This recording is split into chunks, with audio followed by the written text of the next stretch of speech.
Good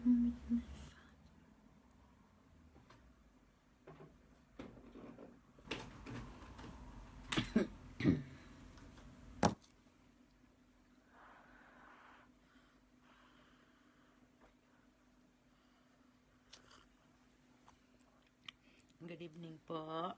Good evening po. Good evening.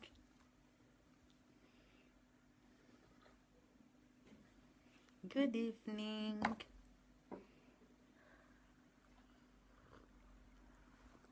Good evening po.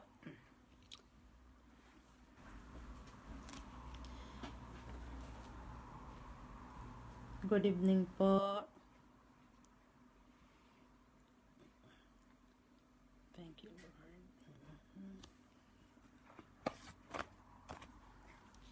Good evening po. Excited po ba kayo sa topic ngayong gabi? Good evening po. Good evening po. Maganda po ang topic ulit ngayong gabi. Mag-a-accounting tayo ngayong gabi. Magbibilang tayo ng sahod po natin ngayong gabi. At pagkabilang po ng sahod natin, ipapadala na natin. Excited kaya? Good evening po. Good evening. Hintayin lang po natin saglit si Pastor. Nag-ano lang po ng kanyang kape. Good evening. Good evening po. Dapat maghanda po tayo ng calculator natin ngayon kasi magkukwenta tayo ng sahod natin. Amen. Good evening po. Ako mayroon akong malaking calculator ngayon. Dahil magkukwenta po tayo ng sahod. 2 minutes na lang po. Ready ka na, Pastor? Okay po. Andito na po si Pastor. Good evening. Good evening. Praise the Lord. Good evening. Napadala na ba? Praise God. Muli nga po, welcome po uli again sa part 3 po ng ating teaching seminar, Following God's Financial Principle, Breaking Out the Debt Trap. As we said nga po, ang goal ng teaching na ito, teaching seminar na ito, is para po tayo maging good steward. Yun po pinaka-main goal natin. At kung may pagkakautang man tayo, makawala tayo dun sa pagkakautang na yun. Amen. And because it's, sabi nga po, kinote natin ng last week, yung Galatian, it's for freedom that Christ has set us free. Do not be burdened again by the yoke of slavery. And that is a slavery according to the book of Proverbs. So last week nga po, we start this journey. Yung first Tuesday natin, yung part 1 natin, we talk about money talk. Money can talk. Our money could testify against us. How we gain it, how we use it, and how we invest it. Yes. Hindi lang yung life natin, kung hindi yung mga pinagkatiwala sa atin ng Panginoon. We will gonna have an accounting with that. And then our money matters to God. Our life matters to God, our soul matters to God, but also our money, how we handle money matters to God. And last Thursday, that was last Tuesday, yung money talk. Last Thursday, we talk about yung debt. Pinag-usapan nga natin yung pagkakautang. And as we said nga po, debt is a trap. Debt is a slavery. Pagka may pagkakautang ka, slave ka dun sa pinag-utangan mo. Whether if it's in the, sa isang person, sa bangko, or whatever, na pagkakautangan mo, slave ka doon sa pinagkakautangan mo. And God don't want us to be in debt. God want us to be productive. God want us to be fruitful. Amen po. Amen. And then ang isang pinaka-importanting na pag-usapan natin last Thursday is that if we plan, or let's say na may tanong ng kasalanan bang umutang? Hindi kasalanan kung hindi siya wise. Are you with me? So, if we plan to borrow, we plan to pay. Di ba? Amen.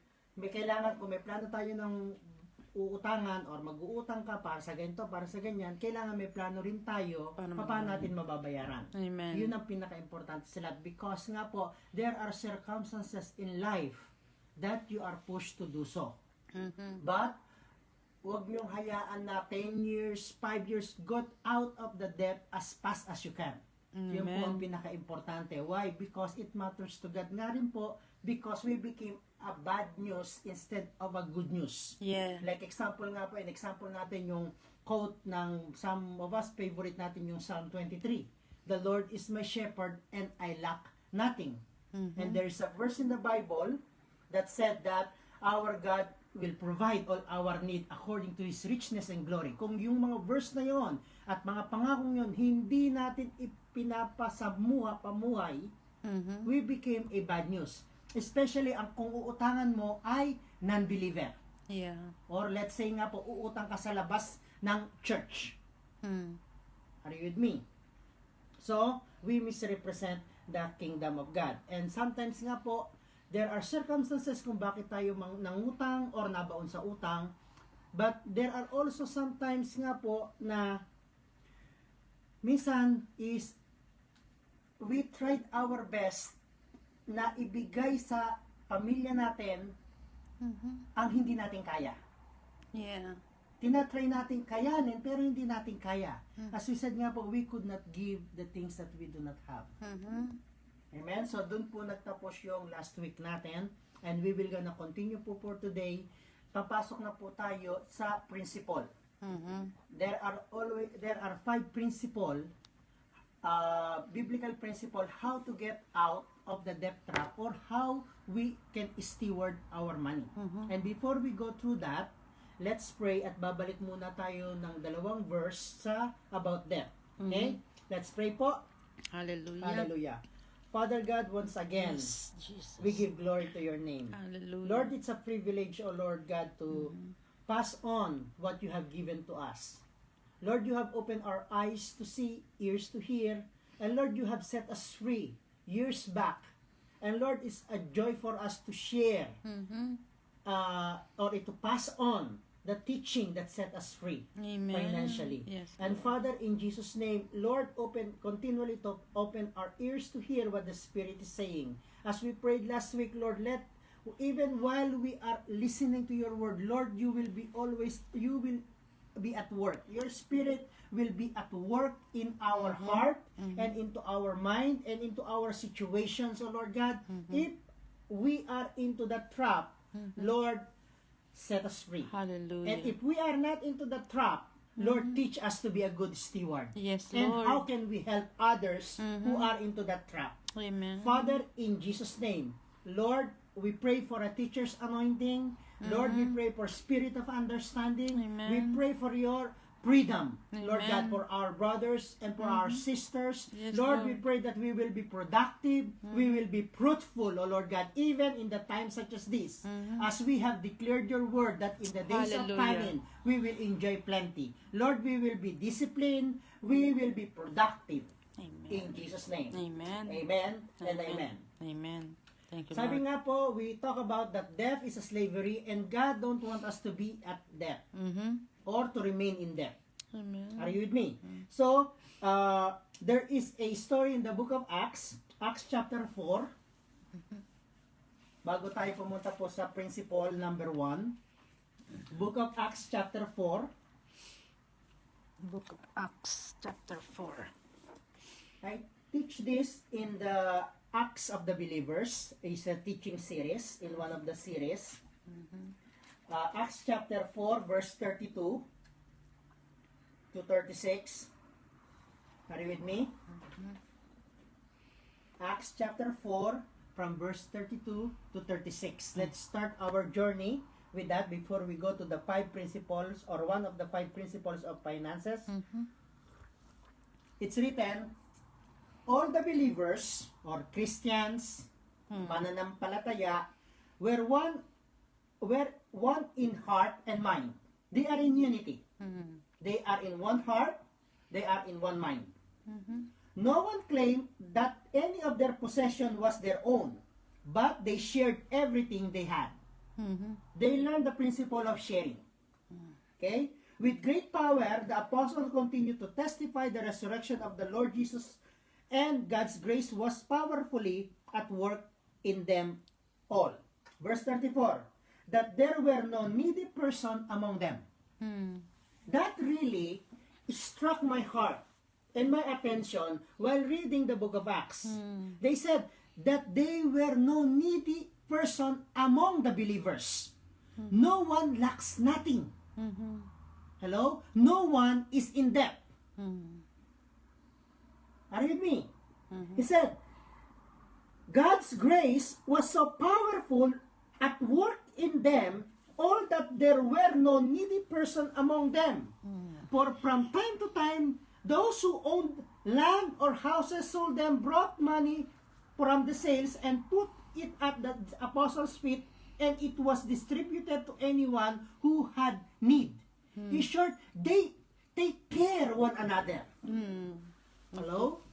I believe that we are in that, not in that same level of the first church, but they learn how to care.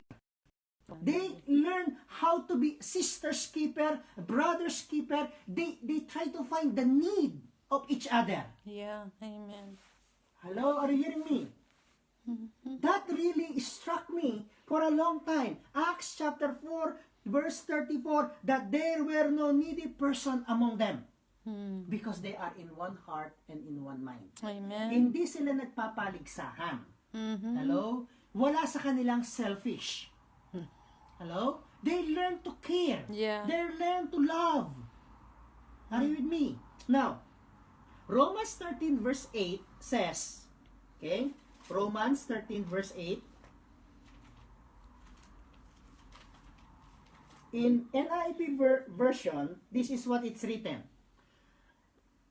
Romans 13 verse 8. Let no debt remain outstanding, except the continuing debt of love one another, for whoever loves others have fulfilled the law.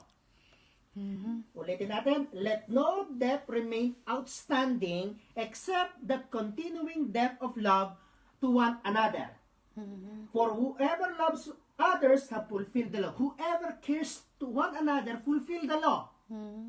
Whoever takes care the needy fulfill the law. Now, I will read it in a New King James Version. Okay? Same verse. Romans 13 verse 8. Owe no one anything except to love one another.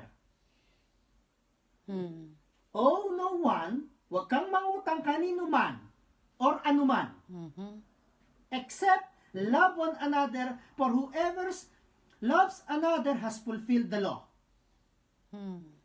Owe. Don't owe. Huwag kang mangutang. Owing is debting or mangutang. Are you with me? And said, let no debt remain outstanding. Don't owe to anyone anything except loving them, Yeah. accepting them, helping them, caring for them. That's why the first church, there were no needy person among them. Yes. And in our church today, everywhere, not only JCF Church, not only foreign churches or migrant church, most of them enter the church with a lot of debt. They owe money. They owe things. Hello, are you hearing me? And our command, but look, as we said nga po, if you are a OFW, pag alis mo pa lang sa bansa natin, May utang ka na. Yeah. there you sometimes, because of, para makaalis ka lang, pero wala kang finances, you go to loan, or Yeah. maglo-loan ka. Diba? But as we said nga po, even yung, remember the last bunch of our brothers who came, yung kaagad ang una naming in-approach when they started to come to church. How you come here? Sino nag-finance sa'yo? Magkano bayad sa agency? Magkano ginastos mo? Saan mo Saan nyo nakuha, saan nyo na-fulfill yung, paano nyo na-accomplish yung pananggastos nyo? Karamihan sa kanila ang sabi, Pastora, we go to lending. Mhm.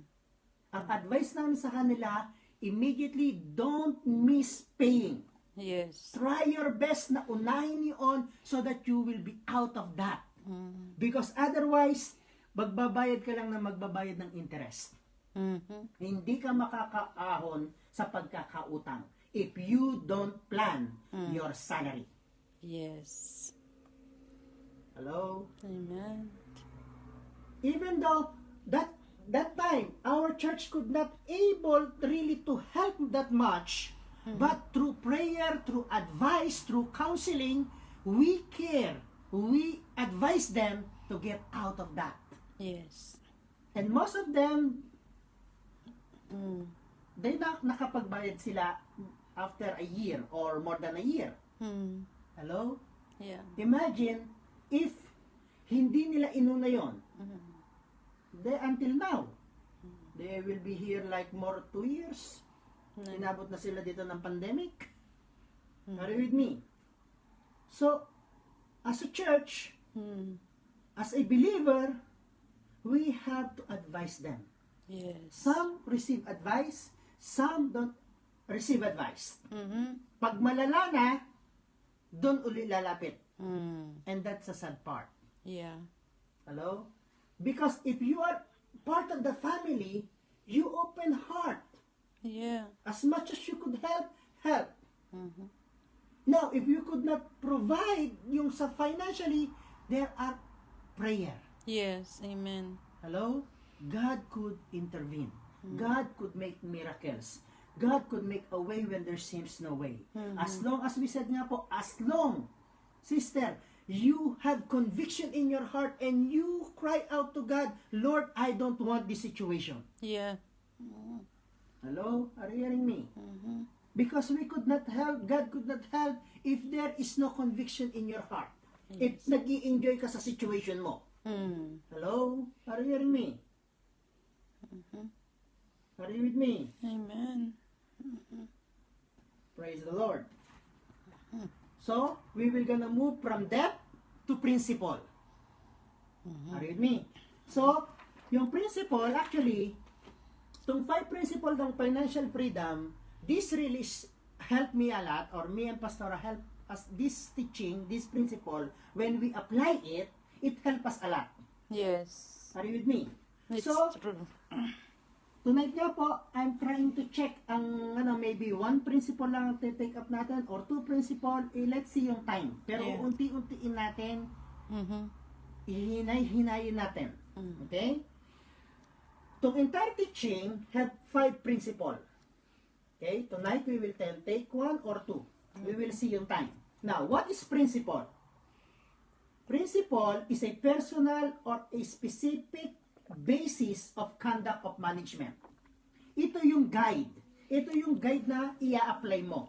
Mm. Hello? Ito yung instruction na ia-apply mo.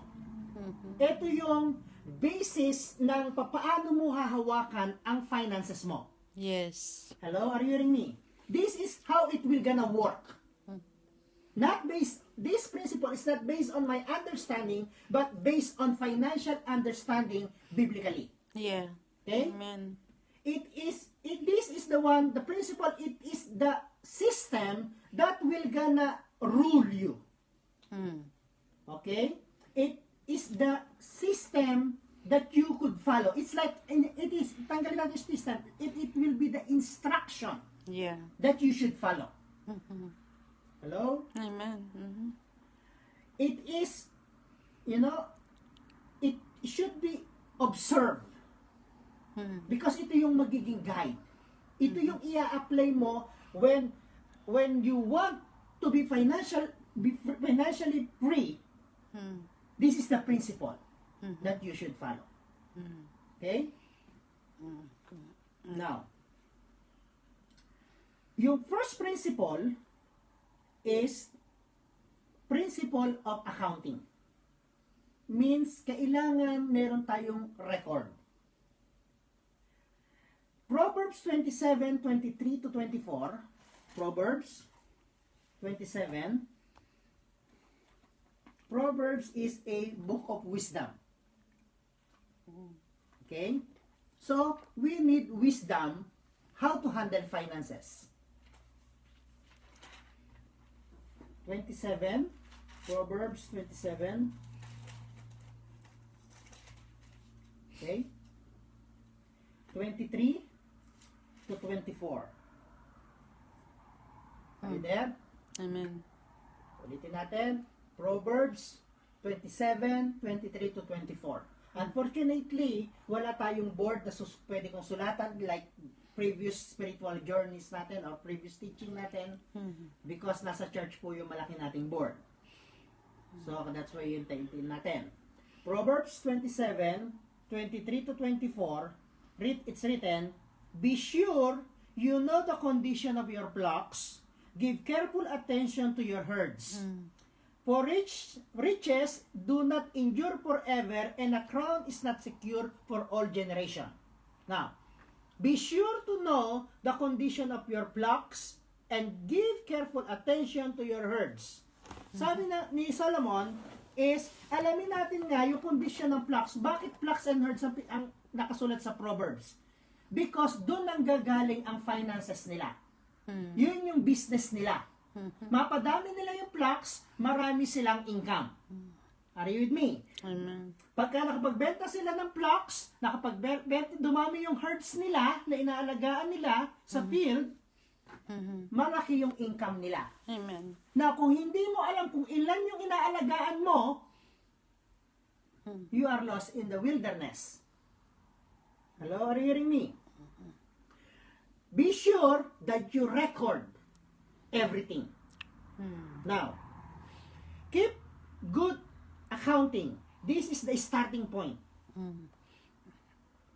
You have to be aware where your money is coming from and where your money is going. Ano yung income, ano yung expenses. In other words, Amen. saan ang gagaling yung income, saan mo ginagastos yung income. Sa ating mga OFW, magkano yung sahod na pumapasok, kung yun lang, kung yung sa amo mo galing, or may extra ka, pumapasok, yun yung income, ano yung, saan mo ginagasta? Saan na pupunta? Are you with me? Importante yun. Look, sister, most of us, ang source lang ng income natin is employer. Yeah. Pero marami tayong expenses. Expenses natin, Pilipinas. Okay? Personal. Okay? So, madali. Imagine, kung yun yung income, expenses lang, hindi pa natin magawa, paano kung lumaki ang business mo? Or, dumami yung source ng income mo? Hello? Are you hearing me? Hanggat simple pa lang, or easy pa lang, mag-try ka ng mag-record. Yeah. Are you with me? If you don't know your money goes, you already headed disaster. Hello? As we said nga po, personal namin ni Pastora, for 10 years, hindi namin alam kung saan napunta yung income namin. Of course, it's stomach. Hello, are you hearing me? Pahiram dito, pahiram doon. Walang nabalik. Praise the Lord. So, we started, when we get this principle, when we apply it, bumili ka agad ako ng book. Notebook. Sinusulat, income, expenses. Yes. Hello? Are you hearing me? Now, Proverbs 23:23. Buy the truth and do not sell it. Get wisdom, discipline, and understanding.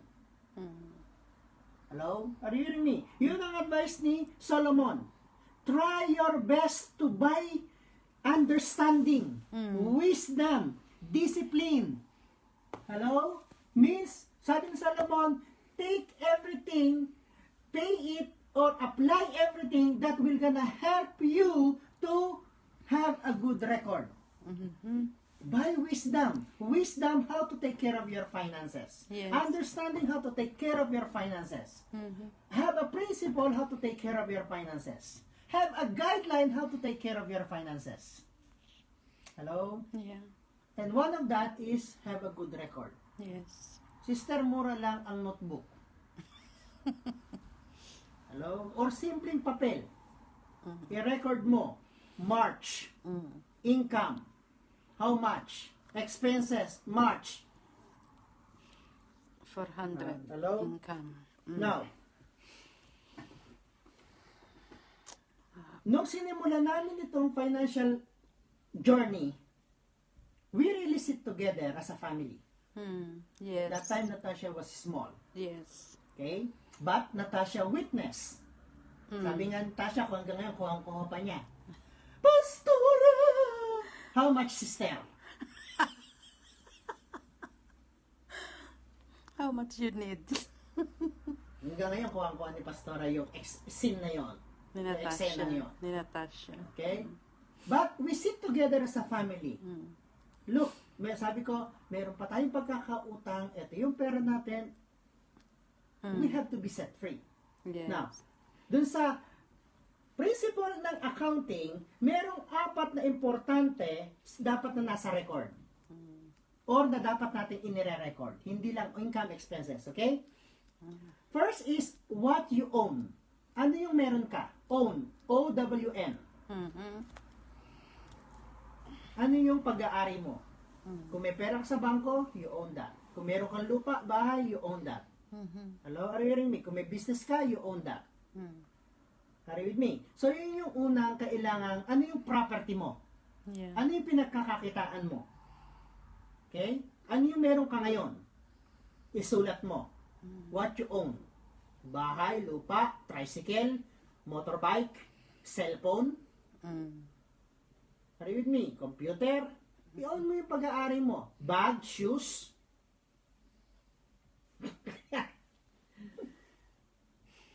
Are you with me? So, what you own, then ang nakasunod mong isusulat, what you owe. Means ano yung utang mo kung meron man. What you own, what you owe. Then, what you earn. Cellphone lang. Own, owe, earn. Magkano yung pumapasok every one or nagiging income mo for that month. What you owe, what you own, what you owe, what you earn. And then, number 4, where it all goes. Yes. Saan na pupunta? Saan daw na Yun yung ang pinakasimpleng things that dapat nasa record. What you own, what you owe, what you earn, where it goes. Pag naisulat mo na yun, sister, or naitala mo na yun, nailagay mo na yun sa record, malalaman mo na ngayon ang flow. Malalaman mo Yes. yung condition ng flux mo. Malalaman mo yung condition ng hertz mo. Malalaman mo ang financial condition mo. Yeah, it's true. Dahil hindi ka nababothered kasi hindi mo nakikita yung financial condition mo. You know, karamihan, ang may listahan lang yung nagpautang. Pero wala kang listahan kung kanino ka umutang. Tama. Kung kanino man. Kung meron man. Hello? Minsan nakakalimutan mo na, yung pinag-utangan mo, nangangarap na, sana po maalala. Pero kung wala kang listahan, paano mo maaalala? Are you with me? Amen.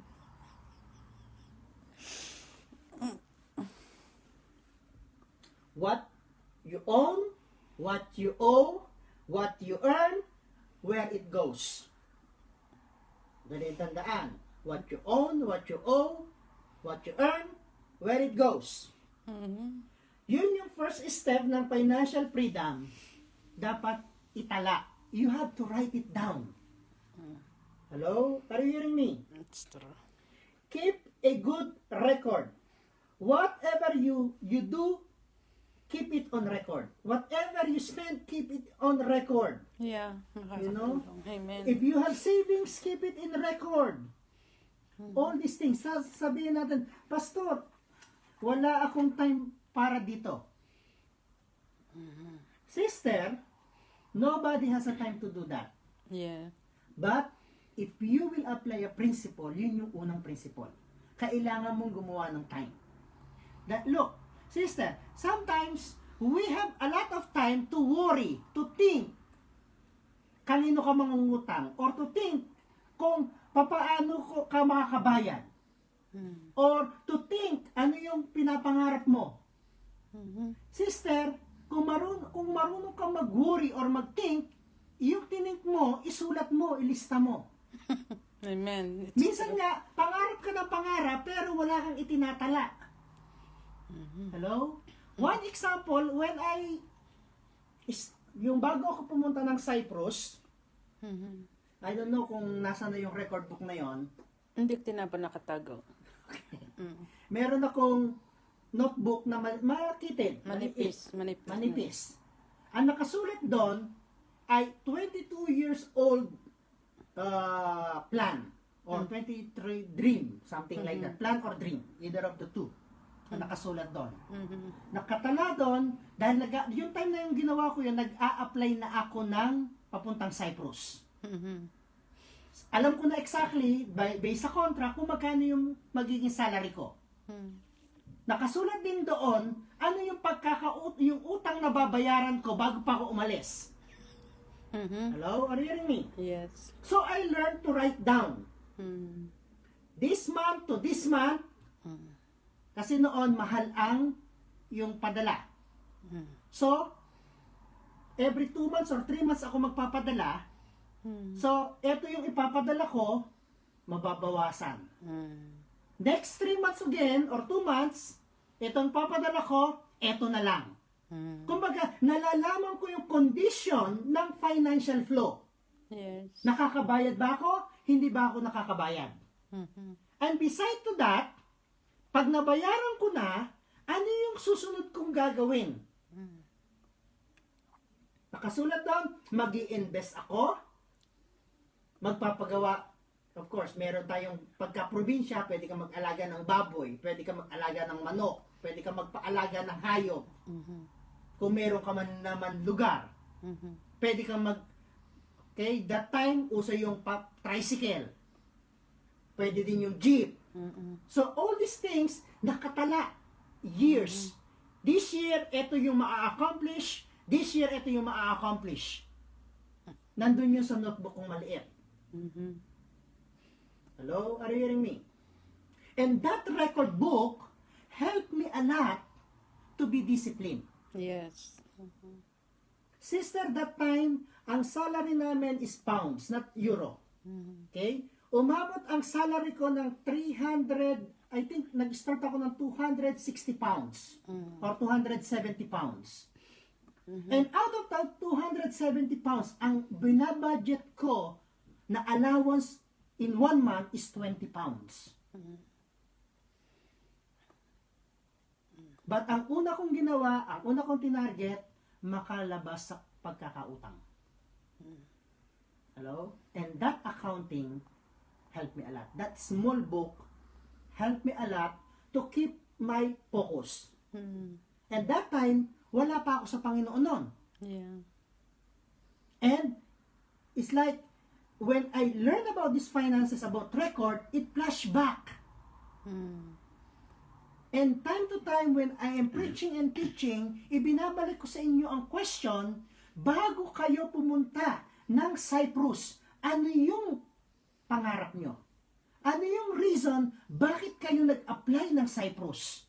Yun yung pinanalangin nyo sa Panginoon. Lord, yung application ko, sana magka-employer na, sana ma-release na yung visa. Hello? Are you hearing me?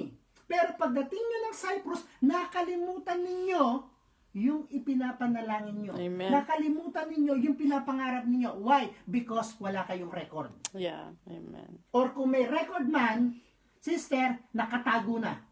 Nasa luggage, nasa cabinet, nasa kung saan. Hello? Are you hearing me? Amen. And many times I told you and teach to you during the preaching and teachings, time to time, I told you, put it in a paper, put it, yung pagkagising nyo ng umaga, makikita ninyo, mababasa ninyo. Ilagay nyo sa mobile phone nyo. Hello, are you hearing me? Na pag nakita nyo yung mobile phone nyo, nakasulat doon, reminder. Yes. Why? Because the power of vision. Yeah. At pag binasa mo siya, the power of confession. Yes. Amen. Pero kung nakalimutan mo na, that's why every time I'm challenging you, remind yourself, ano yung nag-push sa'yo na iwanan mo ang pamilya mo? Amen. Ano yung nag-push sa'yo, bakit kailangan umalis ka sa bansa natin? Amen. That's right. Hello? But because you forget to record it, to write it, or nawala yung record na yun, pagdating mo ng Cyprus, naiba lahat. Yeah. Instead na naging better, lumala ang situation ng finances. Kasi as I said, nung umalis ka sa Pilipinas, dapat alam mo na kaagad yung financial situation mo. Condition ng herds and flocks. Hello? Are you hearing me? Then pagdating mo ng Cyprus, wala kang basihan. Dahil wala kang record. Or, sinet aside mo yung record. Walang focus na. Na iba yung focus. Where is your dream? Hello? Are you hearing me? Sometimes, it needs to sit down again and rethink. Yeah. Because to live family, to live our country is a sacrifice. And it's a pity na mabaliwala ang sacrifice. Yeah.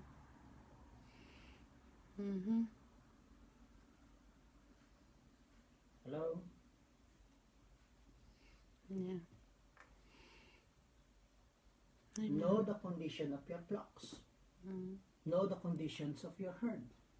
Pero pag wala tayong record, how can we know? How can we see yung financial flow? Record what you own, record what you owe, record what you earn, record where it goes. Kailangan din, sister, may pangarap. Isulat mo din yung pangarap na gusto mo makamit. Yes, it's true. Hello? It's true. Amen. Every morning makikita mo yun. Maide-declare mo sa Panginoon, Lord, this is my dream.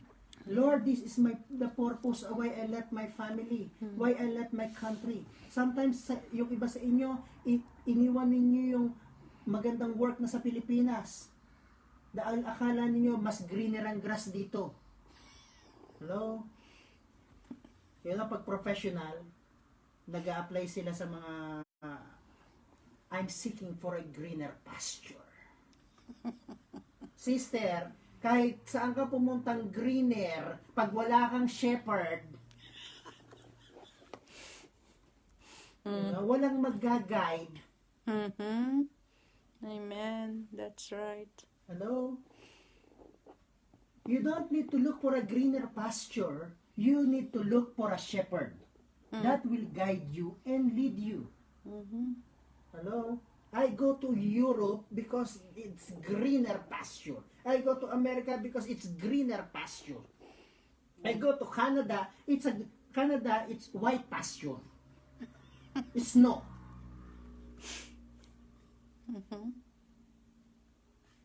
Know the condition of your flocks. Amen. Hello? Are you hearing me? Record it. It's true. Now, kung wala kang notebook, dun sa mobile phone mo, sister, there is reminder, there is notes. You know? Write them down. Yung everyday na makikita mo, because everyday mo makikita, it will remind you, it will, marere-focus tayo. Marere-focus ka. Like I said before and I shared, sa mobile phone ko, yung screensaver, yung sa mobile, meron tayong screensaver, lock saver, yung picture, di ba? Oh, pagkagising mo sa umaga, actually, ang hinahanap mo ngayon, mobile phone. So, pagka doon nakasave yung, nakasulat doon, i-photo screen mo, screenshot mo, Screenshot. yun ang ilagay mong saver, that my dream is this, my favorite verse is this, ito yung focus ko, it will remind you. Amen. I'm telling you, brothers and sisters, the power of vision, the power of compassion. The more you see it, the more it will remind you. In our house, it's like a museum. There are so many things in our house. And most of you came to our house. Hindi lang kayo makapag-comment dahil nahihiya kayo. Narinig me. You know, some Cypriot, like our house, they are not Christian. When if they are not they are Orthodox. They love our house because they thought that we are Orthodox. Because we have many friends everywhere. Hello? But these pictures speak to us, speak especially to me. Sabi nga ni Pastora, lahat na naka-display sa'yo. Like example, this one. Oh my goodness. Yes.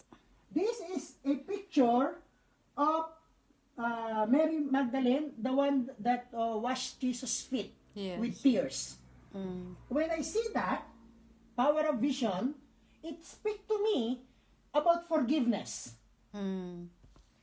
We now in our living room we have the canvas photo of the feeding the Feeding. 5,000. Feeding It 5,000. talks to me when every time in the morning and when I drink coffee, I look at that. Because it speaks to me about the economy of God. Hello? Loaves of bread, fish, give thanks, distribute it to the 5,000 men, plus women, plus children. They all satisfied, and there are 12 leftover, 12 basket full of leftovers. So, each things, it reminds us in our house something. It speaks to us. Amen. Are you with me? And same thing, my brothers, my sisters, the power of vision. That's why if you write them down, you know, last Sunday, Pastora preached about it's hard to wait. It's about Habakkuk. Do you know that God give instruction to Habakkuk? Write the vision Yes. in that tablet. Record the vision. Record my promise. Record my words. Because it shall come to pass. Yes. It's true. Because accounting is very important. Know the condition of your flocks. Know the conditions of your herd. Ano yung financial flow? Hindi lang yung dito sa Cyprus, work with your husband. Yes. Ano yung kinikita doon? Ano yung nagiging income doon? Ano yung nagiging income dito? Hello, are you hearing me? Because I believe with all my heart, most of you, bago kayo pumalis ng Pilipinas, you have already sit together with your family. I experienced that. My mother, my father left also Philippines, their work there, to work also here in Cyprus. My mom works here for 10 years. My dad works here for 6 years or 4 years. 4 4 years. 4 So, we sit together and we check the financial situation. And then we decide together. Hello? Why I said that? Because because this is the first principle, if you want to go out of a debt trap, if you want to be a good steward, it's not only one person. It's not only about you. If you are a family, decide together. Yes. Pray together. You could not fix it alone. Hello? It's true. You must have an agreement. Karamihan sa atin, sisters, brothers, hindi nyo pinapaalam sa pamilya ninyo kung ano talaga ang financial situation nyo. Tama. Akala ng nasa Pilipinas is pag nasa Cyprus or nasa Europe, nasa abroad, tuloy-tuloy. Yes. You know, ang ano ng finances. Akala laging meron. Sister, if you will not be honest, you could not get out of a debt. It's true. They should know Actually, you should also know, they should also know how you work. Mhm. We Filipinos are sentimental. Ang pinakikita lang natin pagka Sunday pictures. Thank God ngayon sa video, I saw some sisters, paglilinis ng toilet, binivideo. Paglilinis ng car, binivideo. Hello? Kung ano yung mga ginagawa nila, binivideo. So that their family could understand. Yes. And I admire that. Know the condition of your flock. Your family knows your condition, should know your condition also. Huwag ninyong itago. Sister, akala nila pag Europe is 1,000 euros. Cyprus, sister, ang minimum wage ng Cypriot is 800, 900 euro. Yun yung normal minimum wage ng Cypriot. May iba pa binabargain sila 600 lang. Hello, are you hearing me? Yes, it's true. Kung yung taga dito nga, ganun lang ang salary, how much more ang foreign worker or migrant worker? But we said, and we believe, God could make a miracle. Amen. It's Because our God is the God who could create wealth. Yes. Some of our sisters, their salary is more. Even more than, we have even friends na Yeah. Pilipina, worker. They are working here for a long time. Ang salary nila minsan mataas pa sa Cypriot. Yes, it's true. Hello? May different condition, but be honest. Put it into record. Principle number 1, have a good record. Principle of accounting. Start having a record. Amen? So, hindi natin itutuloy ang principle number 2, the principle of budgeting, because of our time. Amen? So, let's do that next Thursday. Unti-untiin natin. Nanamnamin ang mga Okay? bawat Now, bago po tayo magtapos, that is the first principle. My advice and our advice, have a good record. Start recording.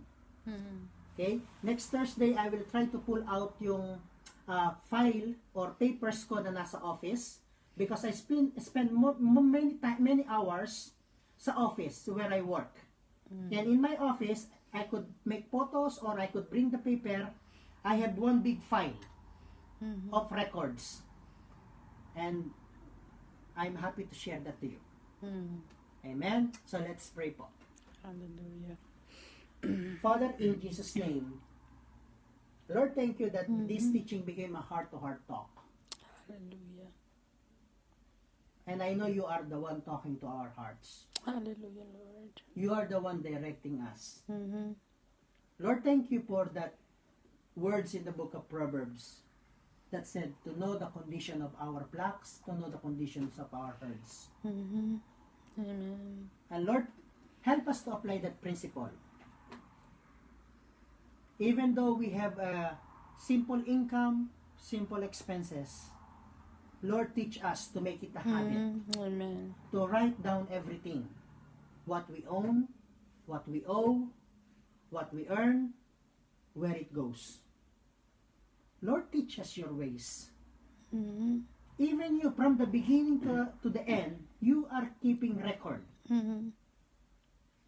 That's why we have this book called the Bible. Yes, Lord. Hallelujah. Because you told your people to write down Hallelujah. what they've seen, what they've heard, what they experience in your Thank you, Lord. presence. Amen. That's why we have this record. And Lord, even in the book of Psalm, before you created us in the inmost being, before our inmost being were created, before you knit us together in our mother's womb, where we fearfully and wonderfully made. Yes. Lord, nothing. You said there is record already of who we are or what you called us to do. Lord, even at the end, there will be a book record of the book of life. Lord, teach us this principle. Hallelujah. Teach us to write down things for our sake. Thank you, Jesus. Lord, direct us, empower us, our brothers, our sisters. Thank you, Jesus. Yes, That Lord. each day we will gonna see that record. We will see that promises. Yes, We will Lord. gonna see that condition. Hallelujah. Then teach us to apply the power of vision and the power of confession. What we confess, we will possess. Lord, we are called to be productive. Yes, Lord. Father, in Jesus' name, Thank you, Lord. Lord, even tonight, continue to work in our hearts. Yes, Lord. Thank you, Holy Spirit.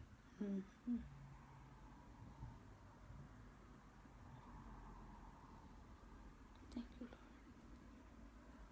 Lord, even the words that we quote today, Lord. Lord, in the Acts chapter 4:34, Yes, Lord. that, Lord, our prayer in this church family, that none will be in need. Yes, Lord. Everyone will be out of the trap. Yes, Lord. In Jesus' Everyone, name. Lord, will prosper. In Jesus' Everyone will be productive. name. Yes, Lord. In Jesus' Lord, name. everyone will be free Yes, Lord. financially. Amen. Yes, Everyone will gonna care to one another Amen. in Amen. prayers and in deeds, Father, Yes, in Lord. Jesus' name. Mm-hmm. Lord, direct us to make our hearts soft, to be merciful and gracious, O God, Yes. towards one another. Yes, Lord. Father, touch our heart Mm-hmm. and change our heart. Thank you, Lord. In Jesus' name we pray. Amen, Amen. and amen. Amen. So, maraming salamat po. Ako'y natatawa sa mga comment ninyo. And so, ang topic lang natin ngayon po, yung nasa accounting lang tayo. So, next week, budgeting naman tayo. And it's true, yung mga nagko-comment nga po dyan, ang sabi nga, minsan mas malaki ang expenses kaysa sa salary. So, I do believe nga po na magkakaroon tayong pag mapakinggan natin ang budgeting next week, matuto tayo pong mag-budget kung paano natin i-divide ang income natin para ma-limit natin ang expenses po natin. Okay? So, makaka-get out po tayo dyan sa trap nating finances, debt po na yan, kung self-discipline nga po sa sarili natin. Okay? Matutunan po natin yan. Marami pong topic yan. Amen? Huwag lang po kayong magsasawang maki-join sa amin sa seminar na ito because marami po tayong matututunan. Amen? So, God bless you all and thank you po. See you on Thursday. God bless po. Take care po, okay? We miss you.